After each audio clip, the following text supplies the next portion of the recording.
Hi, I'm Dr. Kurt Wohler for Sunrise Functional Medicine. So in this video, I'm going to be talking about an organic acid test that actually comes from a special needs child.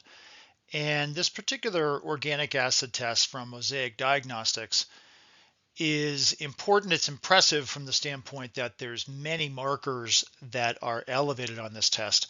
So I'm going to go through some of this information in part one of this video, and then there is a part two video as well. So let's go ahead and get started.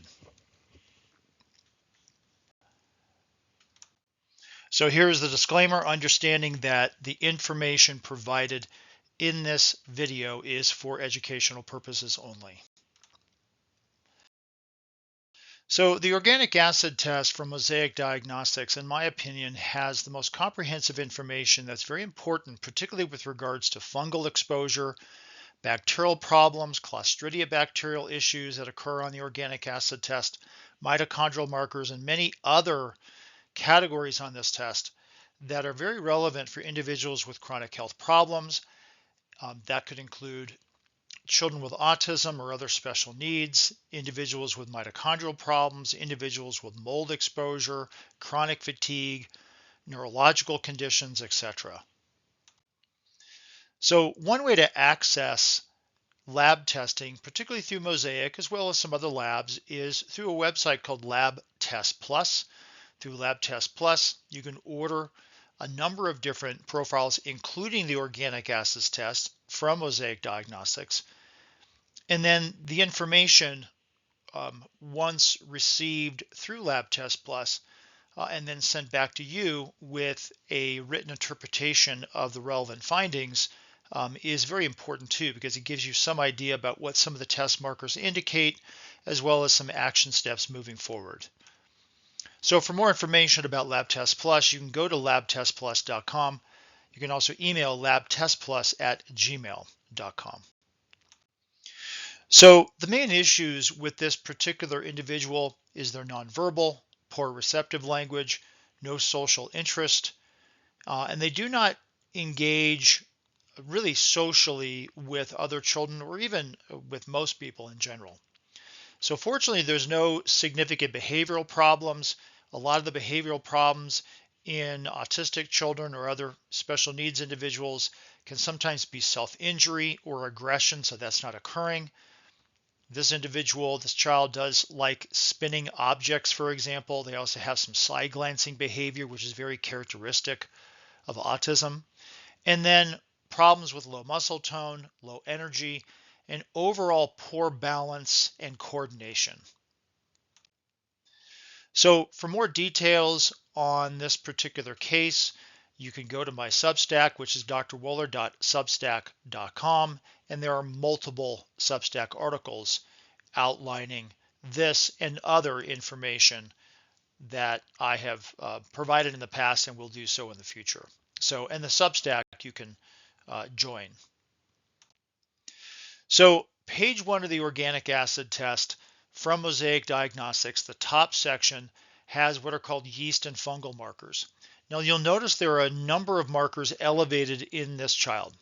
So markers 2, 4, 5, and 6 are linked to Aspergillus mold, which generally is coming from the environment. And when we see these markers elevated, it indicates minimally that there's some type of digestive system colonization from Aspergillus. It's important to understand that Aspergillus mold is not a normal inhabitant of our digestive system. So further investigation typically needs to be done, looking at perhaps mold exposure in the environment. Arabinose is quite elevated. That's linked to candidiasis or candida. And then a few of these other markers like marker 8, marker 9 are linked to digestive yeast. Marker 9, tricarboxylic, is actually linked to fusarium mold. That too can come about from environmental exposures. It can also come from grains, particularly corn and corn products, that are often contaminated with fusarium mold. Now, there was an article that came out a few years back in the Townsend letter that looked at mold exposure and mycotoxins, these toxins of mold found in the urine. So a typical organic acid test when there is mold exposure, will often have elevated levels. In this particular individual, we see some significantly elevated levels of markers 2 and 4 particularly. And again, those are indicators of gut colonization from Aspergillus exposure. So in the article, they mentioned a study that was done with 185 adults, 103 self-reported as mold exposed, 82 had no known exposure that they knew of. And then the mold patients had their symptoms confirmed by a medical professional that was familiar with mold exposure, and their symptoms were consistent with mold exposure. And what they looked at was very high levels of those two primary Aspergillus OAT markers, markers 2 and 4. They also looked at mycotoxins. A couple other things they found in the organic acid test that are important was very high levels of lactic acid, and sometimes elevated levels of a marker called pyroglutamic, which is an indicator of glutathione deficiency. Now, there can be many reasons that lactic acid is elevated, but there are things that are more common for the general population. So, for example, mitochondrial imbalance, thiamine deficiency. You could have somebody who's over-consuming alcohol, for example, could lead to elevated lactic acid. We wouldn't expect that to be the case in a young child. One of the other things they found is that the presence of mycotoxins can often increase lactic acid. So again, these primary mold markers on the organic acid test, elevated lactic acid, are suspicious, certainly, of mycotoxin exposure. And therein lies what's been confirmed to many people is when they have mold exposure, particularly Aspergillus, and it's showing up on the organic acid test, the mycotox profile from Mosaic Diagnostics often correlates that information. There are 3 mycotoxins specifically linked to Aspergillus. That's aflatoxin, ochratoxin, and gliotoxin, which we see elevated in this particular test. Not everybody's going to have all 3, but most people have at least one of these mycotoxins present.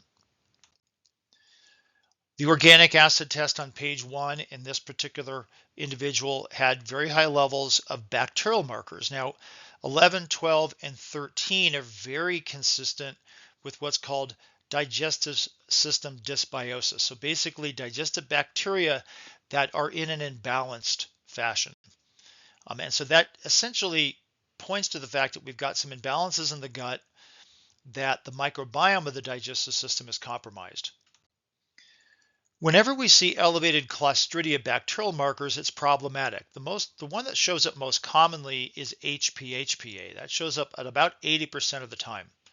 For creosol can also be present. Turns out creosol can be linked to Clostridia difficile bacteria.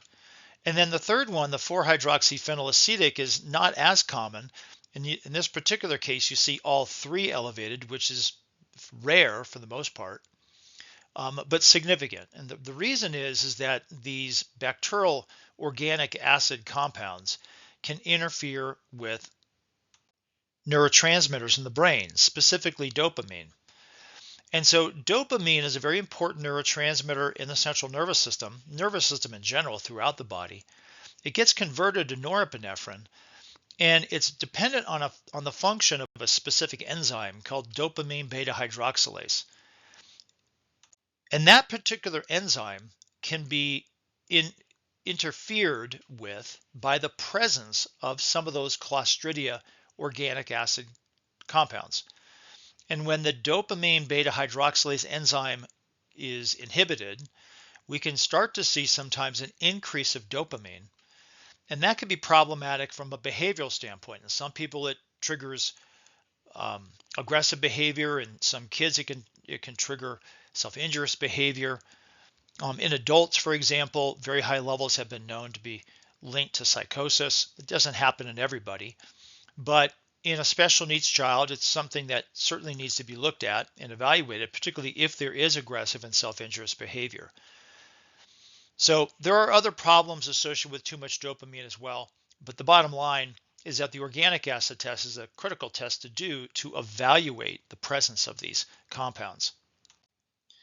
Now, one of the other things that was elevated in this particular individual was high oxalic acid. You'll see here the level, is well over 2000, which is very high. The glyceric that you see elevated can also be linked to aspergillus. So it turns out that oxalate can occur high in the body from just consuming high oxalate foods, but it can also be produced by fungus. Candida can produce it, as well as aspergillus mold. And so that particular topic will be picked up when in part two, in the part two video of this discussion.